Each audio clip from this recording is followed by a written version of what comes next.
maatii as taasituu hundinuu bakka jirtanitti nagaa fi salaamtaan teenya sanaa geessichaa irra viidiyoo gabaabaa bareedaa ta'e tokko qabadee isinii dhiyaadhee jira.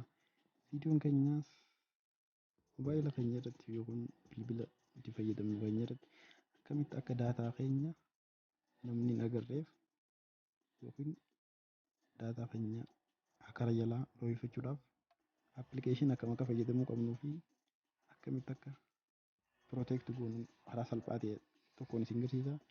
Egaa gara viidiyootti seenuun dura warra as taasituu subscribe hin godhin subscribe like share nu godhaa jechaa yeroo hunda viidiyoon keenya akka isin bira ga'uuf all notification irra godhadhaa jechaa haalatumaan gara viidichaatti seennaa.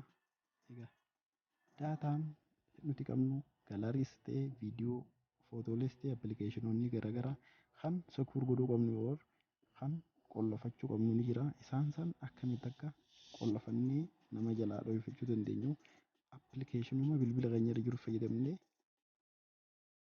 ni danda'ama karaa salphaa ta'een akkamitti amma appilikeeshinii bilbila keessan erga bantanii kanatti irra naannootti boodetti maal gootanii appilikeeshinii kaalkuleet tokko jira. Appilikeeshiniin kun akka kaalkuleetaraatti yeroo inni fi kana bantu kaalkuleetara wantoota baay'isuuf ida'uu hir'isuuf yeruuf si fayyada.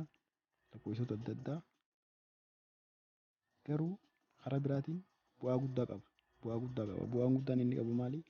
Appilikeeshinii qollafattee secuur gootee itti waa dhohifachuudhaaf. Jalqaba anama fakkeenyaaf ammaan duratti itti fayyadamee waan hin jiruuf akkanatti si banamee ta'a.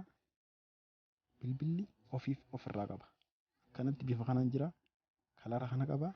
Kaalkuleetar ja'a. Kaalkuleetara fayyada si fakkaata garuu daataa kee hojjechuudhaaf si fayyada. Amma kanatti erga banteen seenteen boodatti security yoo qabaate security keetti naqxee bantaa yoo security hin qabaanne itti godhattaa iccitii yookiin paaswordii jechuudha. Kompiitara yookiin bilbilatti paaswordii nama godhattu. Amma fakkeenyaaf akkanatti itti godhadhee jira paaswordiidha. Paaswordii eegaan akkanatti itti godheen booda maaliin godhaa? Walqixa kanaan tokko walqixa ta'a jennaan daataalee naan qabu naaf banee seenaa jechuudha kallattumaan. Kallattumaan daataalee naan qabu naaf banee seena. Akkana jira.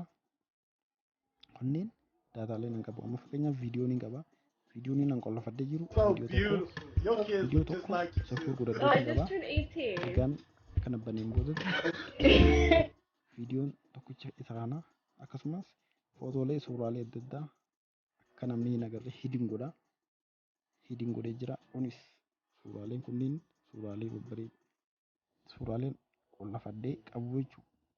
Iddoo yoon barbaade fakkeenyaaf suuraa asirratti maaliin godhaa? Iddoo kanaan tuqaa galaarii keessan seenaa footoo iddoo kana tuquudhaan suuraan barbaade san hin qollafa jechuudha. Fakkeenyaaf isa kanaan godhuu barbaade taanaan irratti hin tuqaa deddeebi'ee hidin hin jaanne isa kana piriintarichaa san hidin godheetiin jira jechuudha. Viidiyoolees akkasumatti karaa qal'aalee ta'een iddoo viidiyootu jira. Viidiyoo irra kilik gootaa ni dhuftaa iddoo aad jettu jira. Mallattoo iddoo kanarra tuquudhaan viidiyoo ta'an viidiyoo ni tuuta. Ergasiin viidiyoo barbaaddu san ni dhohifattaa jechuudha. Kilik godhuudhaan akkanas si dhufa. Erga kana si dhufeen boodatti hidin jettaan. Erga hidin jetteen boodatti qollafta karaa salphaadhaan. Osoo ni fi appilikeeshina daawunlood gootee itti buuftee hin fayyadamin kanuma qafoorra jiru. Appilikeeshinoota illee qollafuu dandeessa jechuudha. Appilikeeshinoota garaagaraa hidin godhuun ni danda'ama karaa salphaa ta'een. Kanaafuu appilikeeshiniin kun baay'ee bareedaadha. Itti buusaatti fayyadamaa warreen bilbila saamsingii qabdan hundinuu bilbiloonni akka Infinix garaagaraatis ofirraa qaba. Buufadhaa fayyadamaadha. Isiniin jechaa har'aaf viidiyoon keenya kanuma hanga yeroo itti aanu walitti deebinutti nagayaan turaa viidiyoo.